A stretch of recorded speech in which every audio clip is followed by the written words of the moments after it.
High, আমি Priyanka's cooking passion চ্যানেলে আপনাদের সবাইকে স্বাগত। আজ আমি ডিম ভাপা বানিয়ে দেখাবো। এটা আপনারা ভাত দিয়ে পরিবেশন করতে পারেন। তাহলে দেখে নিন আমি ডিম ভাপা কিভাবে বানাচ্ছি।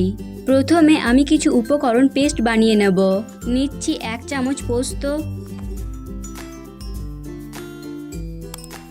নেব 1 চামচ গোটা সর্ষে, আর দেব 2টো কাঁচা লঙ্কা। কাঁচা লঙ্কাটা অবশ্যই ঝাল বুঝে দেবেন।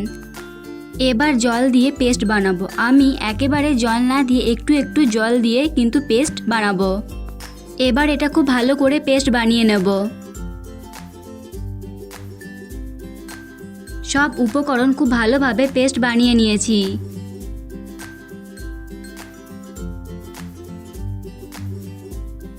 এবার এটা ঢেলে নেব যে পাত্রে ভাপা বানাবো।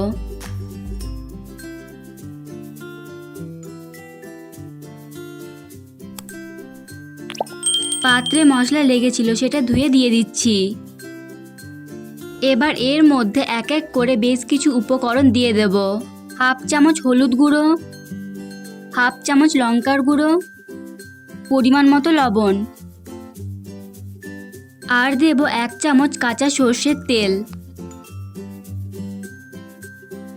এবার এই সব উপকরণ মিশিয়ে নেব।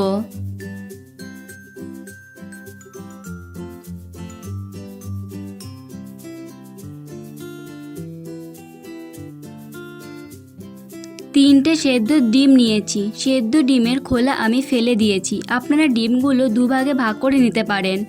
এবার ডিমগুলো দিয়ে দেব এর মধ্যে। ডিমে মশলা লাগিয়ে নেব। এবার টিফিনের ঢাকনাটা আটকে দেব, কারণ এটা ভাপে বসাবো। ভাপে বসানোর জন্য এমনি পাত্রে জল বসিয়ে দিয়েছি। জল কিন্তু খুবই কম দিয়েছি। টিফিনের বক্সটা যেন 3 ভাগের 1 ভাগ জলে ডুবে থাকে। এর মধ্যে ভাপার পাত্রটা বসিয়ে দিলাম। ঢাকা দিয়ে এবার এটা হতে দেবো 15 মিনিট, তবে আঁচ কমিয়ে। 15 মিনিট পর ফিরে আসলাম। এবার ঢাকনাটা খুলে দিচ্ছি।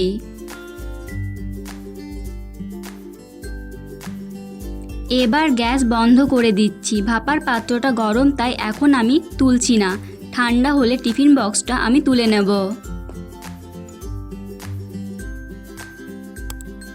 ঠান্ডা হয়ে গেছে। এবার আমি ঢাকনাটা খুলে দেখাচ্ছি। তৈরি হয়ে গেল ডিম ভাপা। এটা অবশ্যই গরম ভাতের সাথে পরিবেশন করবেন। এই রেসিপিটি আপনাদের কেমন লাগলো অবশ্যই কমেন্ট করে জানাবেন। ভালো লেগে থাকলে লাইক এবং শেয়ার করবেন। আমার চ্যানেলটি সাবস্ক্রাইব করার অনুরোধ রইল এবং পাশে থাকা বেল আইকনটি অন করে দিন আরও নতুন নতুন ভিডিওর আপডেট পাওয়ার জন্য। আজ এই পর্যন্তই।